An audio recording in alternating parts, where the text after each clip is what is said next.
బియ్యం పిండి అప్పడాలు ఎప్పుడు ఒకేలా కాకుండా ఒకసారి ఇలా ట్రై చేసి చూడండి. టేస్ట్ అయితే చాలా బాగుంటాయి. ఈ అప్పడాలు తక్కువ ఇంగ్రీడియంట్స్ తోటి టేస్టీగా ప్రిపేర్ చేసుకోవచ్చు.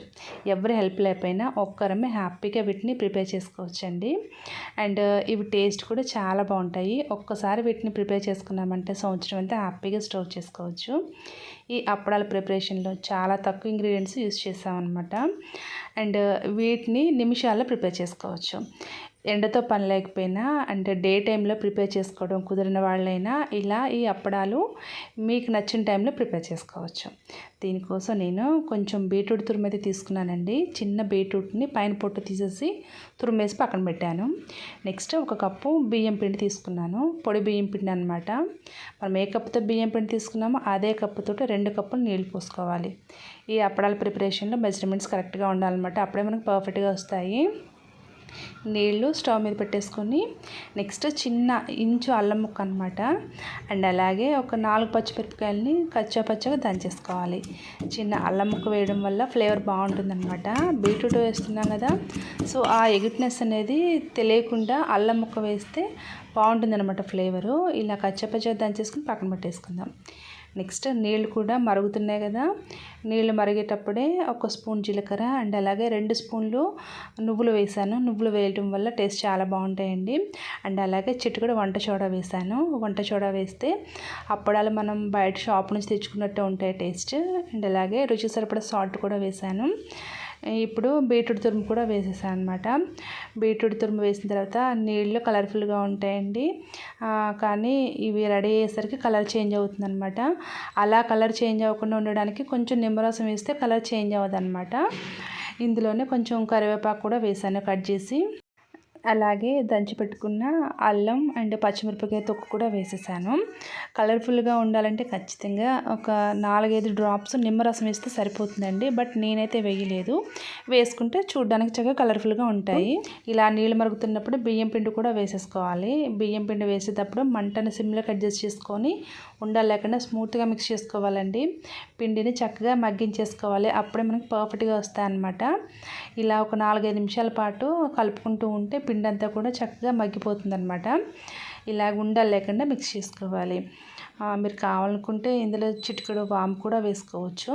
నేనైతే వేయలేదు. అండ్ అలాగే ఇలా మిక్స్ చేస్తూ ఉండాలన్నమాట. చూడండి ఇలా కలిసిపోవాలన్నమాట. కరెక్ట్గా 1 కప్పు బియ్యం పిండికి 2 కప్పుల నీళ్ళు అయితే ఎగ్జాక్ట్గా సరిపోతుందన్నమాట. ఇలా అంతా ఒకసారి కలిపేసుకొని స్టవ్ ఆఫ్ చేసి మూత పెట్టేసి కనీసం ఒక పావు గంటనే రెస్ట్ ఇచ్చేసేయాలి. పావు గంటకి చక్కగా స్మూత్గా మగ్గిపోతుందండి. చూడండి కలర్ చేంజ్ అయింది కదా. మీకు ఒకవేళ యాజ్ టీజ్గా కలర్ఫుల్గా బీట్రూట్ కలర్లోనే ఉండాలంటే నిమ్మరసం వేసుకుంటే సరిపోతుంది అనమాట. బట్ నేను నిమ్మరసం వేయలేదు కాబట్టి కలర్ చేంజ్ అయింది. చూడండి ఇలాగా మగ్గిపోతుంది అనమాట స్మూత్గా. ఇప్పుడు చిన్న నిమ్మకాయ సైజులో ఉండలు చేసుకోవాలి. పిండి చేతులకి అంటుకుంటుంది అనుకుంటే నీళ్ళతో అయినా సరే లేదంటే నూనెతో అయినా సరే అడ్జస్ట్ చేసుకుంటే చేతులకి అంటదనమాట. ఇప్పుడు నేను పూరి ప్రెస్ మీద వీటిని అప్పడాలాగా ప్రెస్ చేస్తున్నాను. 2 కవర్లు తీసుకొని కవర్లకి లైట్గా ఆయిల్ అప్లై చేసి ఇలా పిండి ముద్దను పెట్టి లైట్గా ప్రెస్ చేస్తామంటే పల్చగా అప్పడలాగా రెడీ అవుతుంది. చాలా ఈజీ ప్రిపరేషన్ అనమాట. ఎవరి హెల్ప్ లేకపోయినా సరే ఒక్కరిమే ప్రిపేర్ చేసుకోవచ్చు. ఇలాగా లైట్గా ప్రెస్ చేస్తే మనకి అప్పడం తయారైపోతుంది. చూడండి అన్నిటినీ ఇలానే రెడీ చేసుకుంటే సరిపోతుంది. ఇలా చేత్తో తీసైనా పర్వాలేదు, డైరెక్ట్గా కవర్తో అయినా క్లాత్ మీద వేసేసుకుంటే సరిపోతుంది. నేనైతే అన్నిటిని కూడా ఇలా రెడీ చేసుకొని ఫస్ట్ అయితే 1 గంట పాటు ఫ్యాన్ గాలికి పెట్టి తర్వాత ఎండలో ఎండబెట్టేశాను. మనం డ్రై చేసి స్టోర్ చేసుకునే ఎలాంటి ఫుడ్ అయినా సరే ఎండలో ఎండబెడితేనే మనకి సంవత్సరం అంతా కూడా స్టోర్ ఉంటుందండి. లేదంటే కొన్ని ఫుడ్ ఐటమ్స్కి ఫంగస్ ఫామ్ అవుతుందన్నమాట. సో ఎండలోనే డ్రై చేయాలన్నమాట. చూడండి ఇలా ఉంటే అనమాట డ్రై అయిన తర్వాత ఇప్పుడు వీటిని ఆయిల్ డీప్ ఫ్రై చేసుకుందాం. ఒక్కసారి ఆయిల్ వేడెక్కిన తర్వాత ఈ అప్పడం వేసామంటే చక్కగా పువ్వులాగా పొంగుతుంది. డబుల్ క్వాంటిటీలో వచ్చి టేస్ట్ అయితే చాలా బాగుంటాయి. అసలు ఎక్కడ టేస్ట్లో కాంప్రమైజ్ అవ్వకుండా సూపర్గా ఉంటుందన్నమాట. ఇలా ప్రిపేర్ చేసుకున్నామంటే సంవత్సరం అంతా కూడా స్టోర్ చేసుకోవచ్చు. మన షాప్ నుంచి తెచ్చిన వాటికంటే కూడా టేస్ట్ బాగుంటాయి. చాలా ఈజీ అనమాట ప్రిపేర్ చేసుకోవడం. చూడండి ఎంత సైజు ఎంత పెద్దగా ఉందో, చాలా క్రిస్పీగా ఉంటాయి. సో అంతేనండి. ఈ వీడియో నచ్చితే లైక్ చేయండి, అలాగే నా ఛానల్ సబ్స్క్రైబ్ చేయండి. Thank you for watching. బియ్యం పిండితో చేసిన అప్పడాలు టేస్ట్ అయితే నిజంగా నెక్స్ట్ లెవెల్లో ఉంటాయండి. నేను ఇంతకుముందు పోస్ట్ చేసిన వీడియోలో చాలామంది కామెంట్ చేశారు, చాలా బాగున్నాయండి అండ్ ప్రిపేర్ చేయడం కూడా చాలా ఈజీగా ఉందని. So thank you so much అండి. ఈ అప్పడాల ప్రిపరేషన్లో తక్కువ ఇంగ్రీడియంట్స్ తోటి టేస్ట్గా ప్రిపేర్ చేసుకోవచ్చు. వీటిని బయట షాప్ నుంచి తెచ్చిన వాటికంటే కూడా ఎక్కువ టేస్టీగా మనం ఇంట్లో ప్రిపేర్ చేసుకోవచ్చు. అపార్ట్మెంట్స్లో ఉన్న వాళ్ళు కానీ, లేదంటే డే టైంలో ప్రిపేర్ చేయడం కుదరిన వాళ్ళు కానీ ఇలా హ్యాపీగా ఈవినింగ్ టైంలో ప్రిపేర్ చేసుకొని ఫ్యాన్ గాలికి ఆరబెట్టేసుకోవచ్చు. ఎంత సింపుల్ ప్రాసెస్ అంటే చూస్తే మీకు అర్థమవుతుందండి. ఈ అప్పడాల ప్రిపరేషన్లో 1 కప్పు బియ్యం పిండి తీసుకున్నాను అండ్ అలాగే కొంచెం క్యారెట్ తురుము కూడా తీసుకున్నాను అండ్ ఒక 4 పచ్చిమిరపకాయలని కచ్చపచ్చగా దంచి తీసుకున్నాను. నేను తీసుకున్న బియ్యం పిండి క్వాంటిటీకి జస్ట్ 4 పచ్చిమిరపకాయలు అయితే సరిపోతాయి. ఇలా కచ్చపచ్చగా దంచేసుకుని పక్కన పెట్టేసుకోవాలి. నెక్స్ట్ కొంచెం మందంగా అండ్ వెడల్పుగా ఉన్న గిన్నెలోకి ఏ కప్పుతో అయితే బియ్యం పిండి తీసుకున్నామో అదే కప్పుతో 2 కప్పులు నీళ్ళు పోసుకోవాలి. 1 cup rice flour, 2 cups water అనమాట. ఈ క్వాంటిటీలో పిండి నీళ్లు తీసుకున్నామంటే డౌట్ లేకుండా వీటిని ప్రిపేర్ చేసుకోవచ్చు. నీళ్ళు ఇలా మరుగుతున్నప్పుడే 1 స్పూన్ జీలకర్ర, కొంచెం కరివేపాకు తురుము అండ్ అలాగే చిటికెడు వంట సోడా అనమాట. జస్ట్ లైట్గా వంట సోడా, రుచికి సరిపడా సాల్ట్ వేసుకొని కొంచెం క్యారెట్ తురుము వేసుకుంటున్నాను. నేను తీసుకున్న క్యారెట్ తురుములోంచి జస్ట్ సగమే వేసానండి. క్యారెట్ తురుము వేసిన తర్వాత పచ్చివాసన పోయేంత వరకు ఉడికించుకోవాలి. జస్ట్ ఒక 2-3 నిమిషాల పాటు ఉడికించుకున్నామంటే సరిపోతుంది. నీళ్ళు ఇలా మరుగుతున్నప్పుడే మంటని సిమ్లోకి అడ్జస్ట్ చేసుకొని బియ్యం పిండి వేసుకోవాలి. బియ్యం పిండి వేసిన తర్వాత ఉండలు లేకుండా స్మూత్గా మిక్స్ చేసుకోవాలి. పిండి ఉండలు కడుతుందని కానీ లేదా మధ్యలో పిండిలా ఉంటుందని కానీ అస్సలు అనుకోక్కర్లేదండి. స్మూత్గా మిక్స్ అయిపోతుంది అనమాట. ఇలా కలుపుకుంటూ ఉంటేనే సిమ్లో అడ్జస్ట్ చేసుకున్న మంటని ఇలా కలుపుకోవాలన్నమాట. ఒక 2-3 నిమిషాల పాటు కలుపుకుంటే పిండి అంతా కూడా ఈవెన్గా కుక్ అవుతుంది. చాలా స్మూత్గా ఉంటుందండి. నీళ్ళు 1 కప్పు బియ్యం పిండికి 2 కప్పుల నీళ్ళు అయితే కరెక్ట్గా ఉంటాయి అన్నమాట. ఎక్కువ అవటం కానీ లేదా జారుగా అవటం కానీ అదేం ఉండదు అనమాట. ఇలా కరెక్ట్ క్వాంటిటీలో తీసుకుంటే మనకి పర్ఫెక్ట్గా వస్తాయి అన్నమాట అప్పడాలు, డౌట్ లేకుండా. ఇలా అంతా కూడా మిక్స్ చేసుకున్న తర్వాత ఇప్పుడు స్టవ్ ఆఫ్ చేసి మూత పెట్టి ఒక అరగంట పాటు వదిలేసేయాలి. ఒక అరగంట తర్వాత పిండి చక్కగా మగ్గిపోతుందండి. చాలా సాఫ్ట్గా ఉంటుంది. చూడండి ఎంత సాఫ్ట్గా ఉంటుందంటే ఇలా ప్రిపేర్ చేసుకున్నామంటే అప్పడాలు అచ్చం బయట షాప్ నుంచి తెచ్చినట్టు ఉంటాయి అన్నమాట. మనం పిండి ఎంత పర్ఫెక్ట్గా రెడీ చేసుకుంటామో మనకి అప్పడాలు కూడా అంత కరెక్ట్గా వస్తాయి.